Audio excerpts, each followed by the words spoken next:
Merry Christmas, boys and girls. Man, I love this time of year. I mean, everyone's always so happy and cheerful, and plus, I get to watch one of my favorite animated specials of all time, How the Grinch Stole Christmas.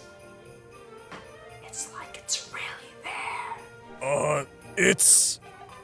It's not Christmas. What do you mean it's not Christmas? I'm talking about the Grinch, right? Well, yeah, but that's the wrong Grinch special.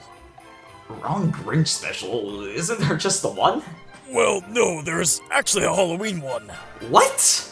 Yeah, you heard me right. There's a Grinch Halloween special. Kinda bizarre, right? It's a wonderful night for eyebrows. I remember learning about it a few years ago from a Nostalgia Critic video of all things, and I ended up completely forgetting about it till a few days ago. Now, when it comes to this Halloween special, it kind of has a lot of differences compared to the original special. Unlike the original, which was produced by Warner Bros., we got Universal for this one. Or like Universal load of crap! Am I right? Guys? Among this, instead of Chuck Jones leading the charge like he did in the original How the Grinch Stole Christmas, we got Gerard Baldwin, no relation to the Baldwin brothers. Gerard Baldwin was better known for his work as a supervising producer on the Smurfs. No, not those Smurfs. Not my terrible review of Smurfs. Max? Oh, where is he? The Grinch also got a completely different voice actor for this special. In How the Grinch Stole Christmas, the Grinch and the narrator were voiced by Boris Karloff. This is stop number one. The old Grinchy claws hissed as he climbed to the roof, empty bags in his fist. Whereas in Grinch Night we got Hans Conried. Why such a change? Because Boris Karloff died in 1969! 1960 mime. 1960 dime. The amount of budget this special had in comparison to the original, I mean, look at the difference in animation quality. Literally, the only thing I could find that was the same was that it was written by Dr. Seuss. But enough about the crew, what about the special? Is it good? Nope. Okay, to be fair, it is entertaining. So, the plot. There's a bad wind in town and all the animals get really roused up, causing the Grinch to go, "Well, time to go torture all the common folk like the madman I am." And then Abraham and all the other Jewish people decide, well, we're not getting lynched this holiday season. So they all lock themselves up inside their houses to wait out the storm that is the Grinch and his Slayer's wagon of demonic torture. Speaking of which, so you know how the original The Grinch seems like this really grumpy, weird guy who just hates Christmas? Well, in this one he's a full-out demon. Yeah, in the original he had that whole thing with his head, but in this one, his eyebrows fly off his face, he changes sizes, he has a demonic powers with a wagon of demonic forces that he uses to torture those who stand in his way of oppressing minority groups. Kind of like this poor creature that's known as being the last of its species in this area. Seriously, the Grinch is a poacher that hunts species to extinction. Let that sink in. Oh, and the songs. They're okay.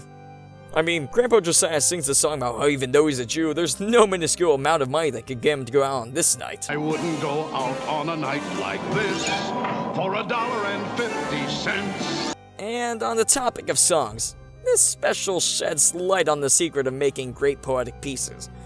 Make all of your characters' names rhyme. Euchariah said, Grandpa Josiah? and Grandpa Josiah said, Yes, Euchariah?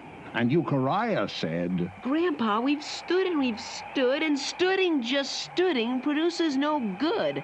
and the Grinch said, oh, I wouldn't stay home on a night like this for $60.60. Also this montage. It feels like some sort of mad fever dream concocted by Dr. Seuss after he took one too many shots of Mary J. Hey Hey! I think what resonates most with me here are these weird security camera robots. Though that just may be my insecurities with governmental spying coming out.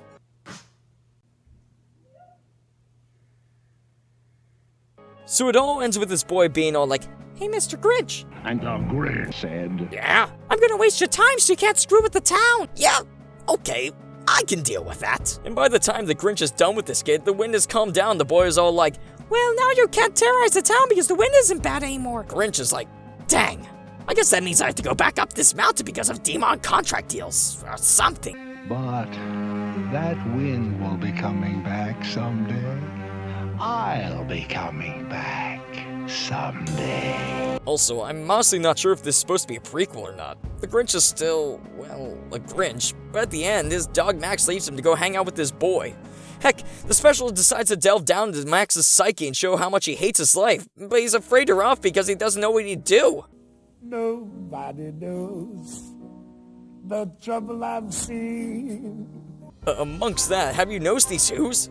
They look pretty different from the original designs. Maybe genetic mutation? Or maybe it was all just a dream. Or what if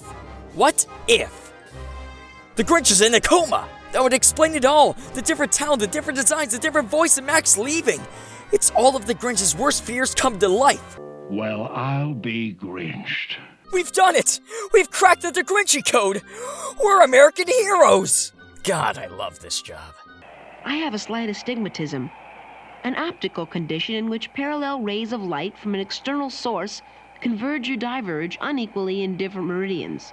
So, boys, ghouls, and other kin that stalk through the night, be careful to pay attention to the wind, because if you don't, Grinch is gonna get ya.